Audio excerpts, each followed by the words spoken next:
people that work to make this march a reality. I want to thank Cindy for having the courage and the tenacity, as she always does, to stand up and do the right thing and organize this women's march on the Pentagon. And it is a beginning.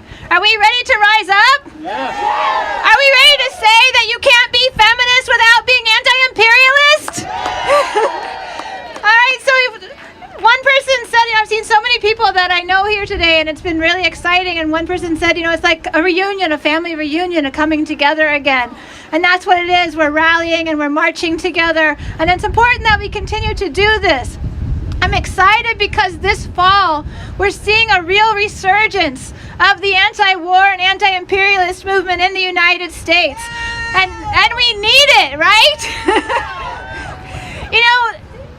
Jill said it, the U.S. empire is starting to crumble and decay. We're losing our power in the world, and that's a good thing, right? We've done enough destruction.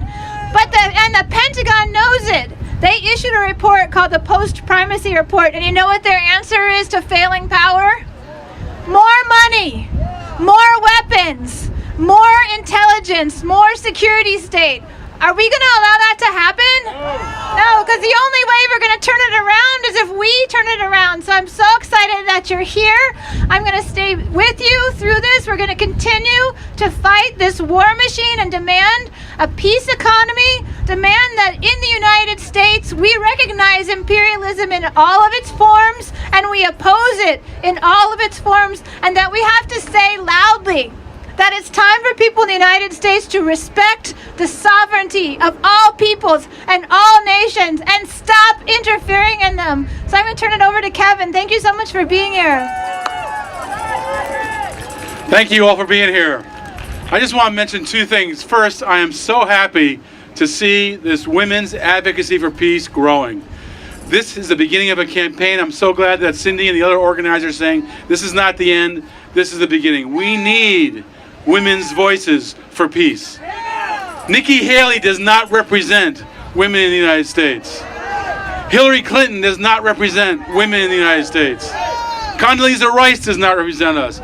Elizabeth Warren does not represent women in the United States. We stand for peace, not for imperialism, not for war. We want to be very clear about that. So please organize, rise up, mobilize. We need to hear that voice. The second thing I want to tell you about is this amazing effort we had with 250 organizations to stop the Trump march on the Pentagon. The military march on the Pentagon, the military march in Washington, D.C. got stopped by 250 organizations standing up and saying no to militarism. We're not going to glorify war. We're not going to glorify weapons. We're not going to glorify militarism with marches through Washington, D.C. We said no. We echoed the voice of many veterans, many people who are involved in the current military. They don't want that glorification either. So that got stopped. But the people who organized didn't stop there. We are organizing what we're calling the Peace Congress.